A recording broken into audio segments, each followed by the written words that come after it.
அஸ்ஸலாமு அலைக்கும். எல்லாத்துக்கும் வணக்கம். வாங்க, இன்றைக்கி முருங்கை இலை டீ வைக்க போகிறேன். நான் ஒரு கைப்பிடி முருங்கை இலை பறிச்சிருக்கிறேன்.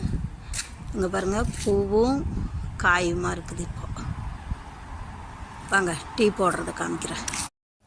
வாங்க, இங்கே பாருங்கள், நான் இப்போ முருங்கை இலையை தண்ணியில் நல்லா கொதிக்க வைக்கிறேன். கொதிக்க வச்சு இது 2 கிளாஸ் தண்ணிக்கு நமக்கு 1 கிளாஸ் ஆகிற அளவுக்கு கொதிக்கணும். கொதித்த பிற்பாடு அந்த இலை நரம்பு எல்லாம் இருக்குல்ல, மெலிசு உள்ள நரம்போடு அப்படியே போட்டு கொதிக்க வைக்கணும். வெறும் இலையாக மட்டும் போடக்கூடாது.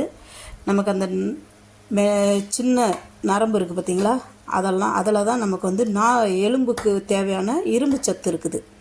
அதனால் முடிஞ்ச அளவுக்கு நீங்கள் முருங்கை இலை இந்த கீரை தண்டோடு போட்டு கொதிக்க வச்சுட்டு வடிகட்டிட்டு காலையிலையும் சாயங்காலமும் நீங்கள் டீ குடிக்கிற மாதிரி குடிங்க. அதில் தேவைன்னா தேன் போட்டு குடிக்கலாம், இல்லைன்னா சர்க்கரை போட்டு குடிக்கலாம், இல்லை சும்மா குடிக்கிறதா இருந்தாலும் குடிக்கலாம். ஆனால் நல்ல வாசனையாக அந்த முருங்கை இலையோட வாசனை அப்படி இருக்கும், சூப்பராக இருக்கும். நீங்களும் ட்ரை பண்ணி பாருங்களேன். உங்களுக்கு ரொம்ப ஹெல்த்ஃபுல்லானது. சுகர்காரங்களுக்கும் சொல்லவே வேண்டாம். காலையிலையும் சாயங்காலமாக குடித்தா சுகர் கண்ட்ரோலில் இருக்குது. நீங்களும் ட்ரை பண்ணி பாருங்கள். அப்புறம் ஒரு 2-3 நாளைக்கு வயிற்றால் போகும். நம்ம வயிற்றில் உள்ள கசடெல்லாம் வந்துடும். அதுக்கப்புறம் நமக்கு நார்மலாக வரும். நீங்களும் ட்ரை பண்ணி பாருங்கள். பிடிச்சிருந்தா ஷேர் பண்ணுங்கள், சப்ஸ்கிரைப் பண்ணுங்கள். மறந்துடாதீங்க, உங்கள் சேனல் மிக்சிங் சேனல் கமெண்ட் பண்ணுங்கள். முருங்கை இலை டீ போட்டு குடித்து பார்த்துட்டு அதோட டேஸ்ட்டை சொல்லுங்கள். தேவைன்றவங்க எலுமிச்சம்பழமும் போட்டுக்கலாம், தேவையில்லாதவங்க அப்படியே குடிக்கலாம்.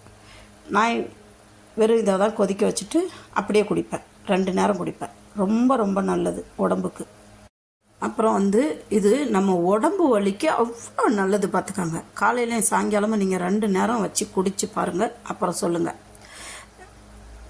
பழைய காலத்தெல்லாம் முருங்கை இலம் தண்டோடு தான் போட்டு பருப்பு போட்டு கூட்டு வைப்பாங்க, அப்படியே சுண்டி சாப்பிடுவாங்க. இப்போ யாருமே அதை முருங்கை இலையை கண்டுக்கிறதே இல்லை. நீங்களும் ட்ரை பண்ணி பாருங்கள். டீ வச்சு குடித்து பார்த்துட்டு அப்புறம் எனக்கு சொல்லுங்கள், சரிங்களா? Okay, thank you. முருங்கை டீ ரெடி ஆயிடுச்சு. முருங்கை டீயை வடிகட்ட வேண்டியது தான் இனி. இது உடம்பு வலிக்கு அவ்வளோ நல்லது. சுகரோட லெவல் கரெக்டாக இருக்கும். நீங்களும் இது மாதிரி ட்ரை பண்ணி பாருங்கள், அப்புறம் கமெண்ட்டில் எனக்கு சொல்லுங்கள் முருங்கை இலை டீ எப்படி இருந்துச்சுன்னு. சூப்பராக இருக்கும். நான் குடிச்சு பார்த்து சொல்கிறேன். பிஸ்மில்லா. அந்த முருங்கை இலையோட வாசனை சூப்பராக இருக்கும்.